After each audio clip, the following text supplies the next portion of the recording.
Çfarë i ndodh trupit tuaj nëse pini 2 kafe në ditë?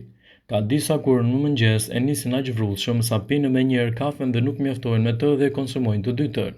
Kafeja është një nga pijet më popullore në botë duke patur një rikthim triumfues sidomos vitet e fundit. Kafeja është e pasur me antioksidantë dhe mund të jetë e dobishme për shëndetin e mëlçisë. Mëlçia është shpesh e rrezikuar nga ciroza hepatike, një sëmundje kronike që shkakton bllokimin e qarkullimit të gjakut në mëlçi. Por të dhënat tregojnë se nëse pini 2 filxhan kafe në ditë mund të paksoni gjasat e cirozave hepatike.